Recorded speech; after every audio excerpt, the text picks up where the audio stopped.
Suzan, I want this email to remain between the two of us. I know you like to gossip, and I saw that anti-work post you made about Charlie, but please, Suzan, don't tell anyone about this email. I don't know who else to go to. You're the only person whose private contact I have, and if I went to HR, I would get fired. Or worse. Suzan, I saw something tonight. I stayed at the office after everyone had left, and I saw something I was not meant to see. I saw something incomprehensible and mad, and I am in danger. You're the only one I can turn to. You're the only one I can trust. Suzan, the janitor threatened to murder me today. He threatened to murder me, and it is only under the promise that I wouldn't tell a soul that he'd let me go. He let me go. I can't stay silent. Look, we both know no work is ever done at the office. People just clock into Marana to drink and smoke and look busy. I've heard someone say that it's just because we're a regional office that's used for tax breaks. We're not. I checked. We're the corporate headquarters of an airline that has daily flights in every major city in the world. Look, Suzan, have you ever seen someone call a customer? Have you, in the past 6 months, seen anyone do any work at Marana?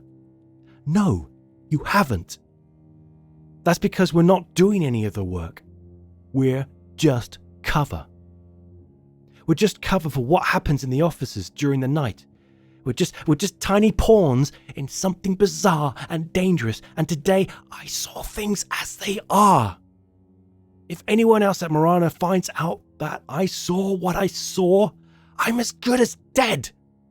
So please, Suzan, I beg you, don't post any of this to Reddit. So some guy from sales has a birthday party, right? We're celebrating at the top floor, then celebrate a bit more at the bar across the street. By the time we get back to the office, I'm really hammered.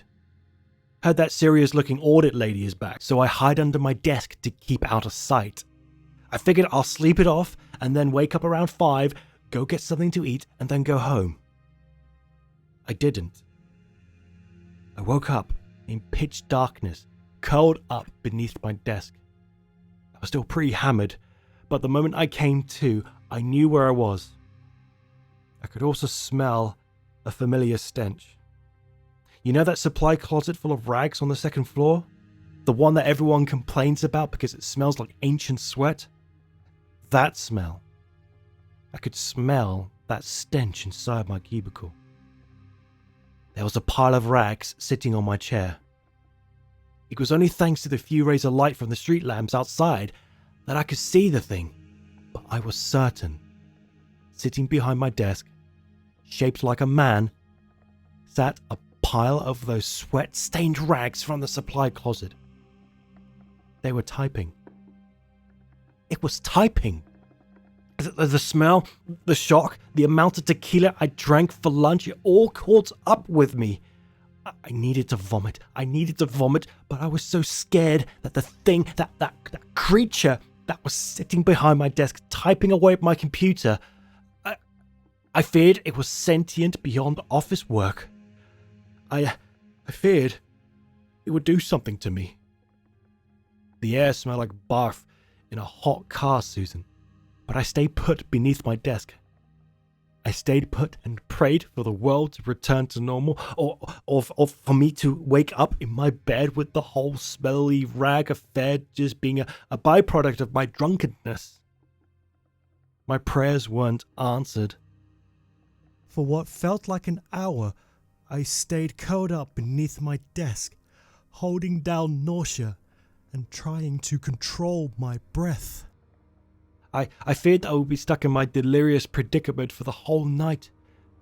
But then I heard the shrill notes of a flute.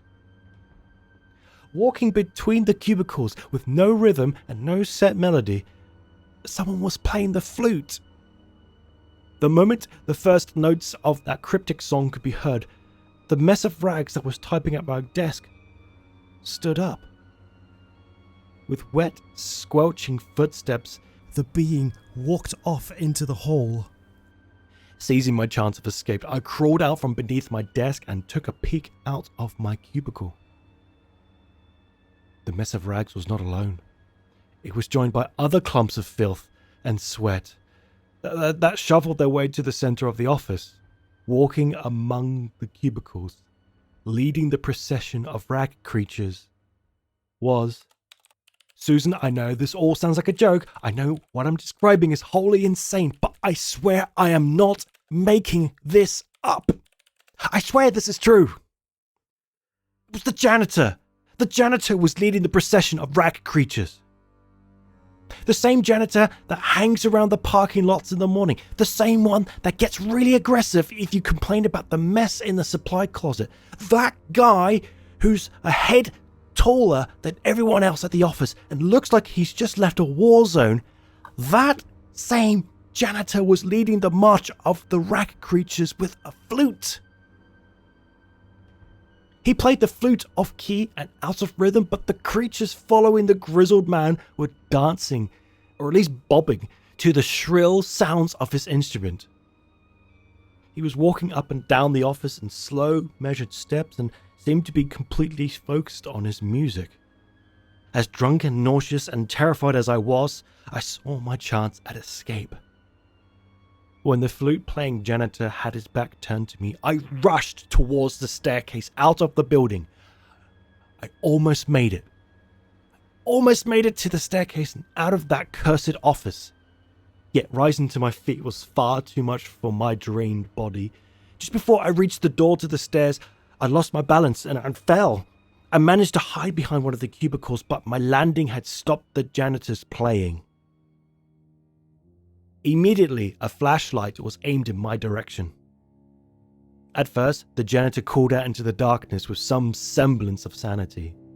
He asked me to come out of my hiding spot. He told me that no one was allowed in the offices after sundown. At first, his tone was reasonably civilized, but when I didn't listen to his orders, the janitor lost his mind. His steady voice gave way to a flurry of violent vulgarity. The janitor screamed about how he would crush my skull if I didn't show, how he would cut up my body until I couldn't be recognized. I was nauseous and drunk and drained, but hearing the sheer madness of the voice approaching me, I knew I had to run. I leaped out of my hiding place and sprinted down the stairwell. I'd managed to make my way down the first staircase without stumbling, but by the time I reached the second set of stairs, my legs gave out. I fell down the stairs, and before I knew it, the janitor was on top of me. He lifted me up by my shirt and slammed me against the wall. For a moment, I was relieved that he had none of those terrible rag creatures in tow. My relief was misplaced. The janitor came down the staircase without the filthy demons, but he did have a knife. A big, dull combat knife that he pressed against my throat. His hands were shaking and his voice was manic. The janitor was clearly panicked, but I had no doubt he would end my life there and then. He screamed.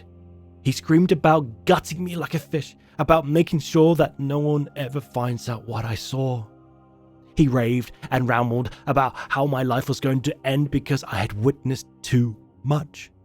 The madness in his eyes, the blade, his fury, it was far too much for me to handle. I was so scared. I puked. I puked on the janitor in fear, and I'm certain that's the only reason why I'm able to write this email right now. The vomit tempered him. He dropped me and continued to scream at me. His anger, however, seemed to be more focused on me dirtying his uniform, rather than me interrupting whatever horrid ritual I had stumbled into. Seizing my chance, I begged. I begged for my life, and I promised him I saw nothing, and I swore on everything that is holy that I would never tell a living soul what I have seen. At first he wasn't convinced, but with enough tears, enough begging, and some dry heaves, he let me go. When he let me go, I thought that I would actually stay true to my word. I thought I would get home and pass out and forget about the whole affair. But the longer I think about it, the more I consider what I saw.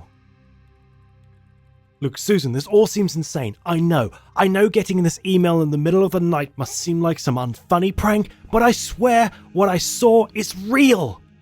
The office we work in is a front for something Horrid! Whatever work is done in the Morana offices during the night is a part of something terrible and inhuman. I don't know how I'll go into the office tomorrow. I don't know how I'll be able to pass by that supply closet and pretend it's not connected to some terrible ritual. I don't know how I'll carry on. Please, Suzan. Please tell me I'm not insane.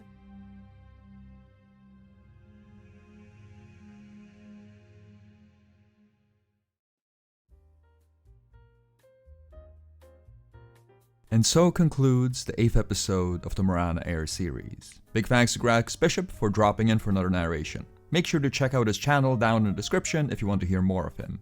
Also, fun fact, this was the original Morana Air story that spawned off the whole series. Wrote the pup back in 2020 and let it rest for a couple of years until I could flesh out the universe a bit more.